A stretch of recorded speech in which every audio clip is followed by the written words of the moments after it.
হরে কৃষ্ণ বন্ধুরা, welcome back to my channel. সকলকে অনেক অনেক শুভেচ্ছা, ভালোবাসা, অভিনন্দন জানিয়ে আজকে ছোট্ট ব্লগটা শুরু করছি। ভগবানের জন্য বানানো হবে বিশেষ একটি ভোগ।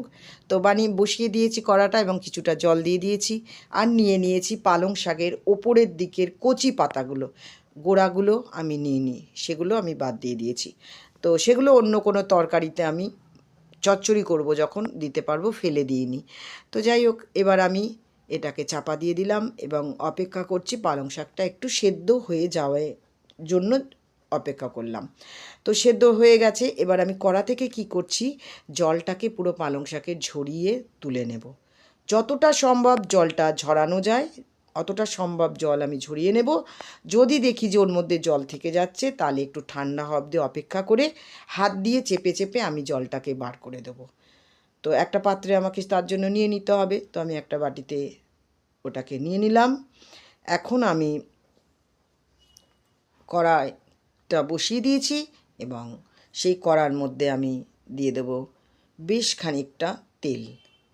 আর তার আগে আমি তোমাদেরকে দেখাই কি কি লাগছে আজকের এই রেসিপিটার জন্য। দুটো মেন উপকরণ, সেটা হলো ছোলার ডাল, সারা রাত ভিজিয়ে রেখেছিলাম, সেটা বেটে নিয়েছি। তোমরা অন্য কোনো যে কোনো ডাল দিয়ে এটা করতে পারো। আর পালং শাক যেটা আমি সেদ্ধ করে নিলাম, সেটা আমি মিক্সিতে পেস্ট করে নিয়েছি, ঠিক আছে।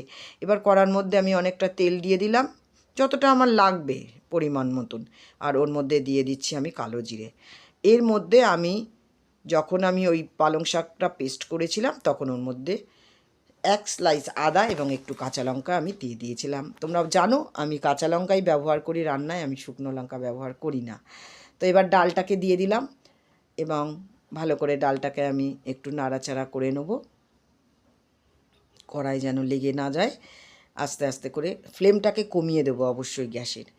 আর এবারে আমি যে পালং শাকের যে পেস্টটা আদা আর কাঁচা লঙ্কা দিয়ে বেটে রেখেছিলাম, সেটাকে দিয়ে দেবো। এবার এই দুটোকে একসঙ্গে আমি ভালো করে নাড়াচাড়া করে নেবো যতক্ষণ না এটা ভাজা হচ্ছে বা একটা মণ্ডে পরিণত হচ্ছে, দলা। তো যাই হোক, এইভাবে এটাকে আমি এখন নেড়ে চেড়ে যাবো। অনেকক্ষণ ধরে নাড়তে হয় এটা, কারণ পালং শাক তো আমি সেদ্ধ করে নিয়েছি, কাঁচা ভাবটা যেন না থাকে, গন্ধটা না থাকে। তো পালং শাকের অনেক রকম রেসিপি তোমরা খাও, পালং শাকের পালং পনির, অনেক রকমের পালং শাকের চচ্চড়ি। তো এইটা বন্ধুরা তোমরা একটু ট্রাই করে দেখো, এটা খুব সুন্দর হয় এবং খেতেও সুন্দর হয়, ভালো লাগে, স্বাদেও ভালো আর কি, যেটা বোঝাতে চেয়েছি আমি। তো এটা এখন আমার অনেকটা হয়ে এসছে। এবার পরিমাণ মতো নুন দিয়ে দেব। নুন দিয়ে এটাকে, নুনটাকে ভালো করে যাতে প্রত্যেকটা এই মণ্ডটার ভেতরে মিশে যায় আর কি, তার জন্য এটা আমরা সকলেই জানি, ভালো করে মিশিয়ে নিতে হবে। এবার আমি দিয়ে দেবো এর মধ্যে একটু হলুদ গুঁড়ো। এবার হলুদ দিয়েও আমি এটাকে ভালো করে আবার নেড়ে চেড়ে নিয়ে, দেখেছো তোমরা মণ্ড অলরেডি এটাকে হয়ে এসছে, এবার কড়া থেকে ছেড়ে এসছে, কিন্তু তবুও হলুদটা দিয়েছি তো যাতে না গন্ধ হয়, তার জন্য একটু কিছুক্ষণ ধরে নেড়ে নেব। এবং এবার আমি একটা পেস্ট বানিয়ে রেখেছিলাম, যেটার মধ্যে জিরে, আদা আর কাঁচা লঙ্কা, এইটাকেও আমি এর ভেতরে দিয়ে দেবো। হ্যাঁ, আর এটা দিয়ে আমি আবারও ভালো করে নেড়ে চেড়ে নেব যাতে ওটার ভেতরে মশলাটা ঢুকে যায়। তো ভালো করে নেড়ে চেড়ে নিয়ে আমি এবার এটাকে একটা প্লেটের মধ্যে নামিয়ে নেব এবং ঠান্ডা হওয়া অবধি অপেক্ষা করব। তো আমি একটা প্লেটের মধ্যে নামিয়ে নিয়ে, অনেক বড় হয়ে যাবে ভিডিওটা, তাই আমি ওইটা দেখাতে পারলাম না, নামিয়ে নিয়ে আমি এটাকে একটা মানে থালার মধ্যে ঢেলে নিয়ে আমি একটু ঠান্ডা করে নিয়েছি এবং একটা শেপ দিয়ে নিয়েছি চৌকো আকারে। এবার আমি ছোট ছোট করে বা চৌকো চৌকো করে, বড়ও করতে পারো ছোটও করতে পারো, যার যেটা সাইজ পছন্দ সেইভাবে আমি এটাকে কেটে নেব। তোমরা দেখো প্রত্যেকটাই কিন্তু এবার ছেড়ে ছেড়ে আসবে। তো কেটে নিয়ে এবার অপেক্ষা করছি আমি কড়াতে। এবারে এগুলোকে আমি ভেজে নেব আর কি, কেটে নিয়ে যেরকম বড়া ভাজি সেরকমভাবে। দেখো প্রত্যেকটা খুলে খুলে এসছে। তো এবারে আমি কড়ার মধ্যে দিয়ে দিয়েছি অনেকটা তেল, মানে যতটা লাগবে আমার পরিমাণ। তো এবারে আমি এগুলোকে ভেজে নিচ্ছি। আর একটা একটা করে ভাজবো না, দুটো তিনটে চারটে করে, এগুলো ভাঙবে না, কড়ায় লেগে যাবে না, এরকমভাবে আমি তেলটা ওই জন্যে বেশি করে দিয়েছি। এই তেলটা আমার যদি অতিরিক্ত হয়ে যায় তো সেটাকে আমি রেখে দিতে পারি, পরের দিনেও রান্না করতে পারি, অন্য কাজেও লাগাতে পারি। তো এই দিকে ভাজা হচ্ছে আর এই দিকে আমি একটা কড়া বসিয়ে দিয়েছি, কড়ার তেল গরম হয়ে গেছে।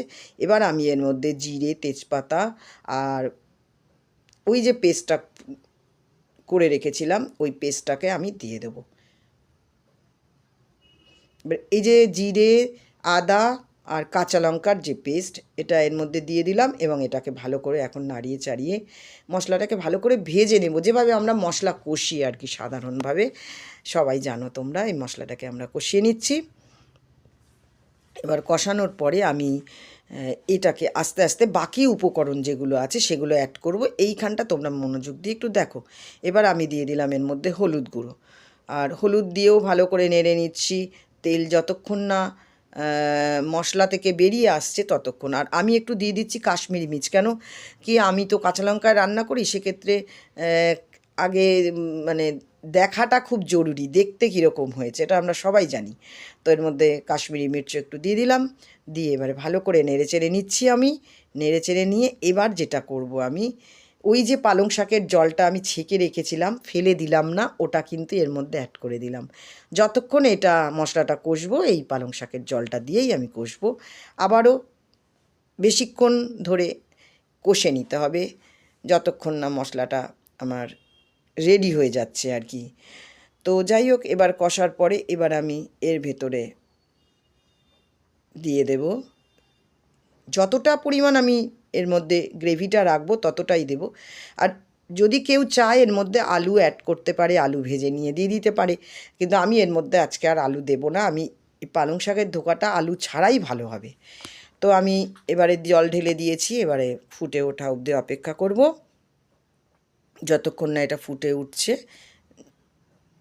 তো এবার ফুটে ওঠার পরে রেডি হয়ে গেছে। এই যে একদিকে আমি ধোকাগুলো ভাজছি আর একদিকে দিচ্ছি। সময় আমার খুব কম, স্কুলে বেরোবো, তো এই সমস্ত রান্না করতে গেলে অনেকটা সময় লাগে।